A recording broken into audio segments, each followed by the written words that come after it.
घनश्याम जी, बताया जा रहा है कि इस डील से भारत को बाकी और क्या फायदा होने वाला है? घनश्याम तिवारी। पैसे हैं तो टेक्नोलॉजी में आलोक जी एक मिनट, घनश्याम जी बोल रहे हैं, बोलिए। देखिए, तीन बातें कहूंगा। पहले तो कोई इस स्तर की डील हो रही है तो हर बात पर हम सवाल नहीं उठाते। हमारा सवाल बिल्कुल ठोस है। जो अभिजीत जी ने कहा कि स्टार्टअप्स की सरकार मदद करती है, अभिजीत जी बता दें कि ये किस स्टार्टअप को 37,000 करोड़ LIC ने मदद की हो, या कौन से स्टार्टअप के पास 38 शेल कंपनियां हैं जिनके ऊपर सवाल हुआ हो। तो इस तरीके से जनता को गुमराह नहीं करना चाहिए।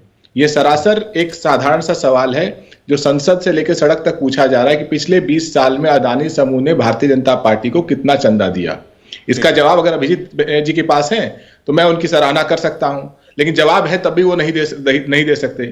दूसरा जो सवाल संसद में पूछा गया कि कितनी बार अदानी जी प्रधानमंत्री के साथ विदेशी दौरे पे गए और उनके जाने के बाद गए और कितनी बार वहां पर डील हुई। जो अभी कांग्रेस के प्रवक्ता ने कहा कि सरकार डील मेकिंग में आ गई है। सरकार डील मेकिंग में रहे, नीति के रूप में रहे, लेकिन अगर व्यक्ति के रूप में रहेगी तो वो सरकार नरेंद्र अडानी की सरकार कहलाएगी।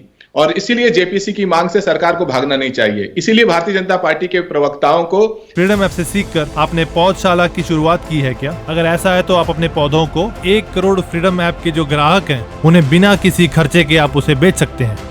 जब ये भंडाफोड़ हुआ तो हफ्ते भर के लिए छुप नहीं जाना चाहिए था। अगर वो सामने से आकर के अपनी बात कहते तो देश जानता कि नरेंद्र अडानी के नाम का कोई घोटाला नहीं है, ये केवल अफवाह है। लेकिन क्योंकि भारतीय जनता पार्टी के सांसद, प्रवक्ता, मंत्री एक हफ्ते के लिए छुप गए थे, संसद में प्रधानमंत्री कुछ बोल नहीं पाए, इसीलिए नरेंद्र अडानी घोटाले का भंडाफोड़ होना। मैं जवाब ले लूं एक बार घनश्याम जी। आपने कहा वो ये कह रहे हैं कि सरकार बड़ी डील्स में, पॉलिसी मेकिंग में अगर प्राइवेट इंडस्ट्री के साथ खड़ी दिखती है, ठीक है, होना चाहिए, लेकिन टाटा अपने पैसे लगा रहा है, अडानी में LIC और SBI का पैसा लगा, ये उनका इल्जाम है।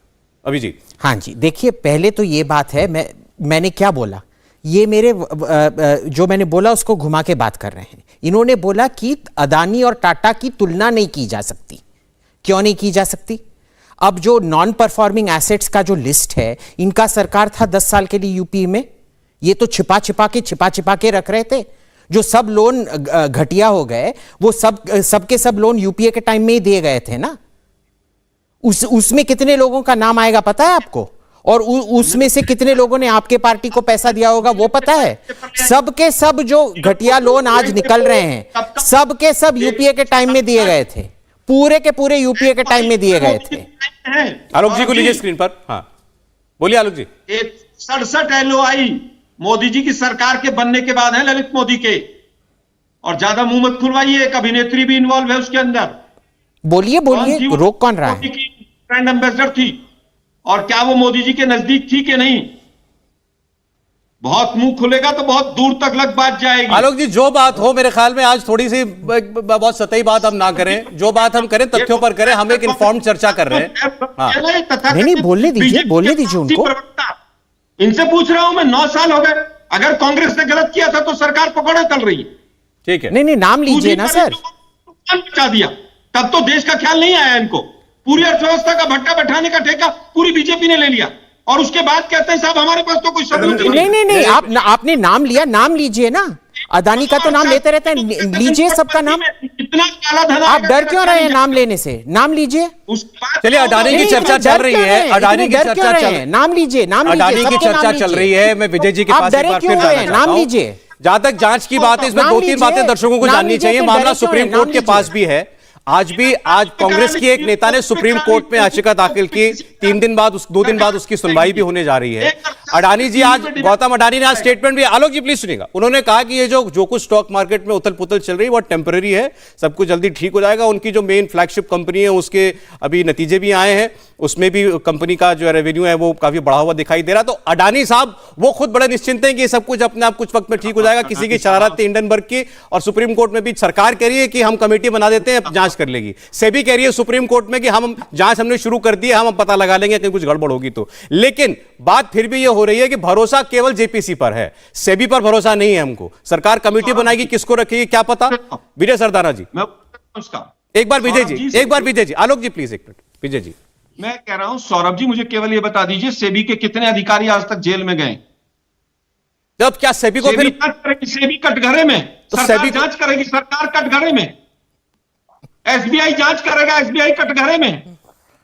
ठीक है, वही तो मैं कह रहा हूं कि आपको किसी भी और संस्था पर भरोसा नहीं है, इसीलिए आप कह रहे हैं कि जेपीसी जांच करे, और आपने ये भी कहा कि जेपीसी जांच करेगी तो सरकार गिर जाएगी। विजय सरदाना याद है बोफोर्स में, विजय सरदाना याद है बोफोर्स में जेपीसी में क्या हुआ था? एक मिनट, एक बार जरा विजय जी की आवाज है, बोलिए विजय जी, बोलिए। कर लेते हैं ना। हाँ बोलिए। अगर तथ्यों पे बात कर ले तो इसका मतलब ये है कि कांग्रेस के टाइम पे जितने घोटाले हुए तो कितने कांग्रेस नेता जेल गए या कितने मंत्री जेल गए। सवाल ये नहीं है, सवाल ये है कि संसद ने एक कानून पास किया। आलोक जी प्लीज, आलोक जी प्लीज, आलोक जी सुन के मैंने आपको सुना, सबने सुना आपको, चिल्लाने से आपको सुना सबने। आलोक जी प्लीज थोड़ा धैर्य से, एक एक करके बोलिए विजय जी। देखिए, संसद ने विजय जी की आवाज है। कानून पास, गुस्सा क्यों आ रहा है यार? संसद ने 2 कानून पास किए, एक है सेबी एक्ट और दूसरा है आरबीआई एक्ट, उसमें, और तीसरा है कंपनीज एक्ट।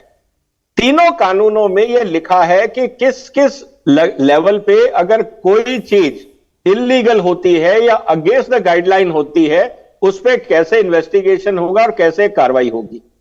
आप ये कह रहे हैं कि बगैर उन तीनों कानूनी प्रावधान का उपयोग किए हम सीधा जेपीसी में चले जाएं, तो फिर एक काम यह करिए कि देश से सारे कानून हटा दीजिए, हर चीज जेपीसी चली जाए।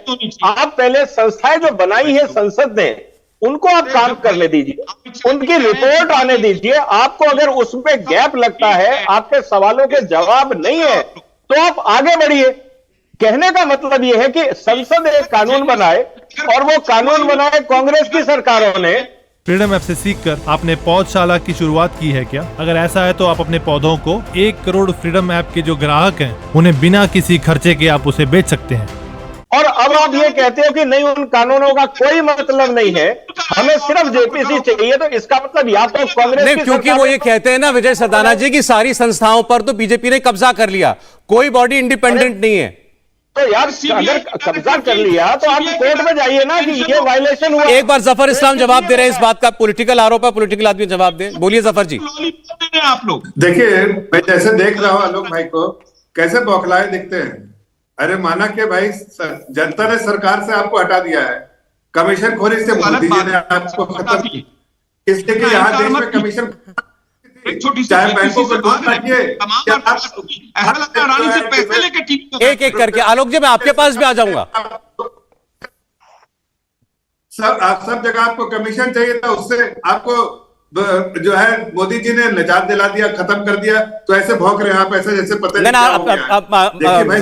जफर साहब प्लीज थोड़ा शब्दों का चयन ठीक कीजिए, प्लीज प्लीज। इंडिया टीवी हर वक्त हर जगह डाउनलोड करने के लिए सर्च करें India TV news Google play store या ऐप स्टोर पर।